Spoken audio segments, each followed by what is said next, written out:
todos y todas, bienvenidos nuevamente al canal de Aportes de la Historia. Por segunda vez y consecutivamente Aportes ha cubierto gran parte de las jornadas de jóvenes investigadores del CEIS. Ponemos a disposición las exposiciones en la ronda de preguntas y respuestas. Para Aportes es un orgullo realizar este registro documental de las actividades del centro y de sus grupos cuando somos invitados. Como historiadores, ustedes saben sobre la importancia de los archivos como fuente documental. Esta afirmación busca que nos ayudes a comenzar con un registro audiovisual de las actividades realizadas por nosotros como miembros de la comunidad universitaria, que son múltiples y ricas, pero que se han perdido al no quedar registradas, y solo queda en parte en la memoria de los participantes. Si uno tuviera que buscar el archivo audiovisual de nuestras prácticas en nuestra institución y no lo encontrara porque es inexistente y vos como historiador ya dimensionarías el gran problema. Para Aportes de la Historia, Carlos Alberto Van Howard.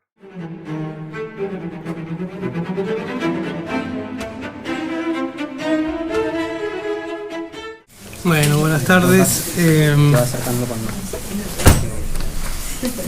¿Por dónde empezar? Creo que un buen inicio de la motivación de este proyecto, ¿sí? Enmarcado en una tesis, con la finalización de efectuar una tesis doctoral, tuvo su origen con los seminarios de la profesora Rita Falcone en Humanidades, ¿sí?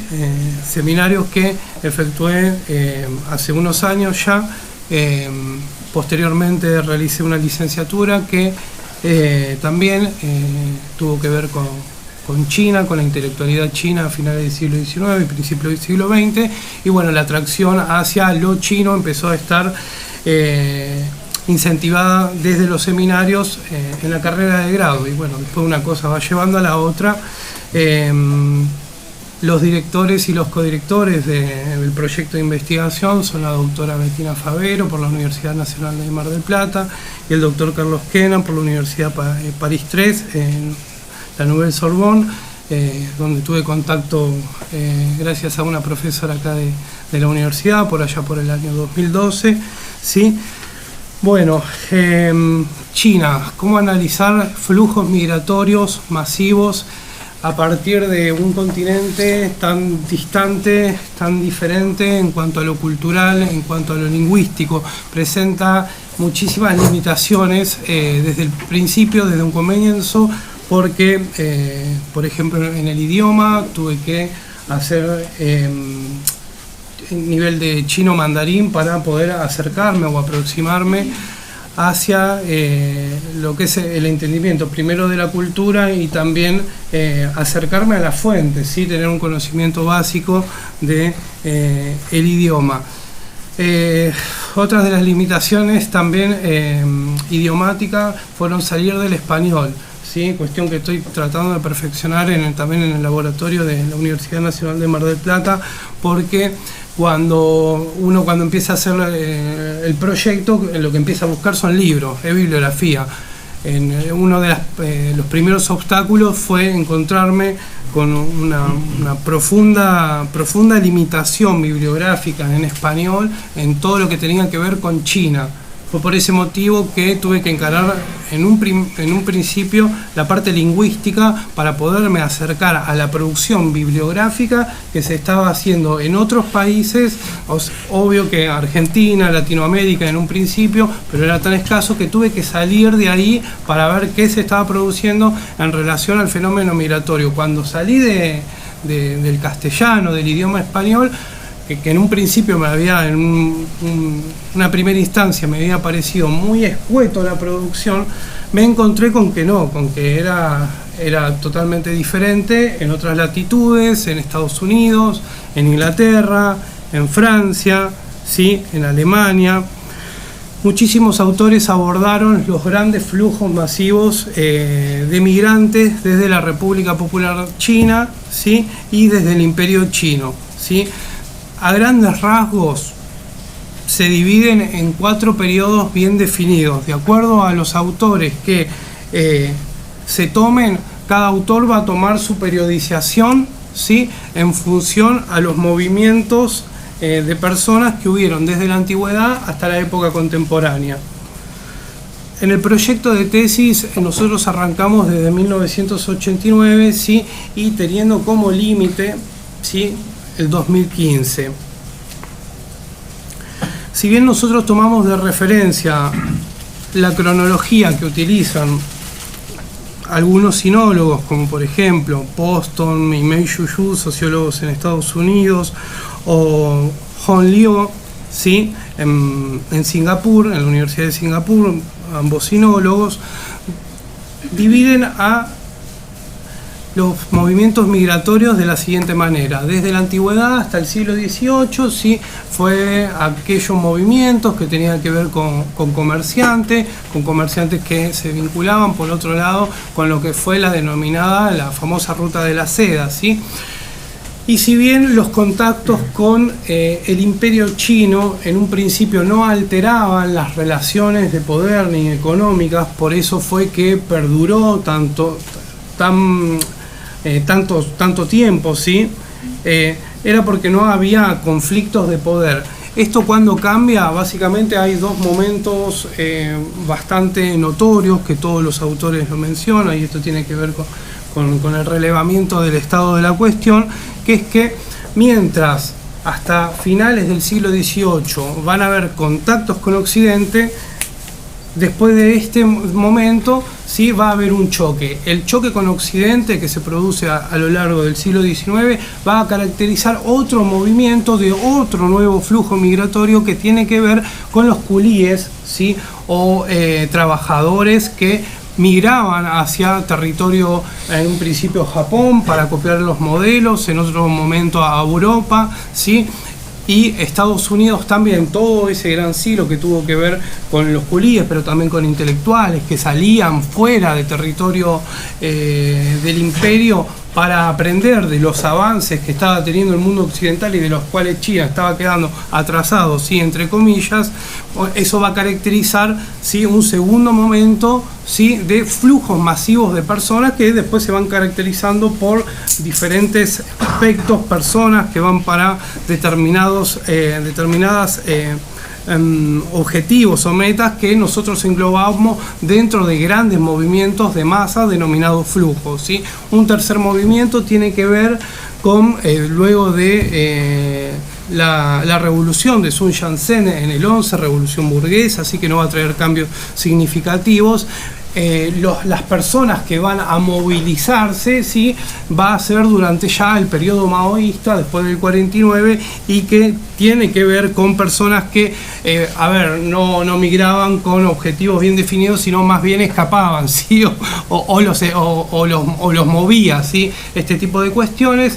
Al respecto, en este sentido, Europa y Norteamérica van a jugar un rol muy importante, ya que van a recibir a esas personas que escapan, ¿sí?, de lo que era el riguroso control de la etapa maoísta, que aún hoy en día es muy difícil acceder a las fuentes.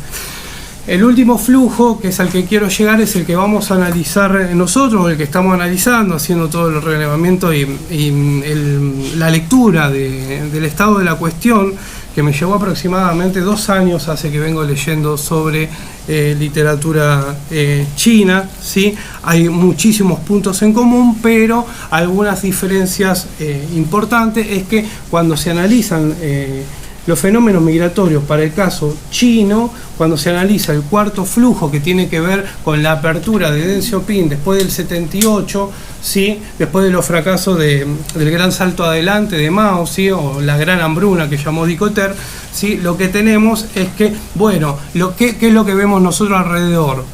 El comercio y el crecimiento, ¿sí?, de la economía china en muchos países del mundo. Están en África, Canadá, en Estados Unidos. ¿Para qué va? ¿Sí? ¿Para qué se mueven estos chinos fuera del continente? La mayoría, más o menos tengo acá, mencioné unos 30 autores, lo que mencionan es que se mueven por factores económicos, pero eso es lo que está a la vista. Fuera de ello también hay aspectos políticos, ¿sí?, que están analizados, ¿sí?, pero no como el resultado directo de un estudio de base, sino como el resultado indirecto, sí, primeramente del enfoque económico. ¿Qué es lo que queremos hacer? Bueno, algunas de las cuestiones tienen que ver con el problema de investigación, que es el siguiente: ¿de qué forma el proceso del cuarto flujo migratorio asociado al posicionamiento geopolítico de la República Popular China se vincula a las economías locales de destino y la política del Partido Comunista Chino? Esto tiene que ver con que hay características que son análogas y otras que son disímiles en cuanto a lo que son el fenómeno migratorio de individuos desde China hacia otras partes del mundo. ¿Por qué viajan a Francia? ¿Por qué viajan a Estados Unidos, a Canadá, a Australia? Y en lo que vamos a analizar nosotros, la región como bloque Mercosur, Argentina, Brasil, Uruguay, ¿sí?, presentan también características diversas, pero también políticas que atraen, ¿sí?, a un grupo importante de inversores, ¿sí?, pero que en una primera instancia comienzan con relaciones bilaterales, ¿sí?, y después esas políticas se van puliendo hasta, ¿sí?, obtener, como por ejemplo, dentro de lo que es el bloque Mercosur, Brasil como la zanahoria, ¿sí?, que va a atraer al imperio hacia Sudamérica, ¿sí? Bueno, ¿cuál es la hipótesis provisoria hasta el momento? La apertura de Deng Xiaoping después del 78 y las economías de destino influyen en esta circulación, ¿sí?, y red del cuarto flujo migratorio, permitiendo el asentamiento de nuevos grupos, y ahí nos vamos a centrar a lo que es la provincia de Fujian. Fujian representa el 80-90% de la población que ingresa tanto a Brasil, Argentina como Uruguay.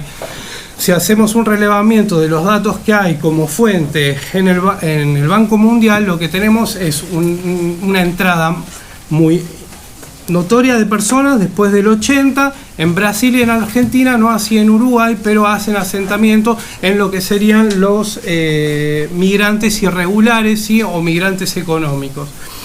Algunas de los objetivos, sí, que nos proponemos cumplir es determinar cuáles son las variables geopolíticas que inciden en el cuarto flujo migratorio, establecer el vínculo entre la apertura y las economías locales de destino asociadas al cuarto flujo migratorio de la República Popular al Mercosur, e indagar sobre la circulación del flujo migratorio entre la provincia de Fujian y la República Argentina.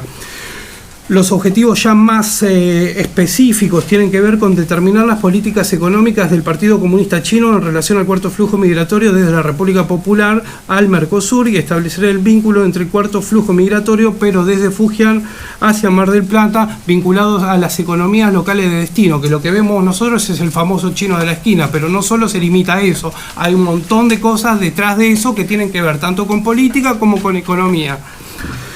El tercer punto es indagar sobre la circulación y las redes de relación que posibilitan el asentamiento de nuevas personas hacia el territorio de los países que conforman el bloque. Los países principales que vamos a abordar son principalmente Argentina y Brasil como punto de comparación. Uruguay también, Paraguay no, porque no reconoce a la República Popular China.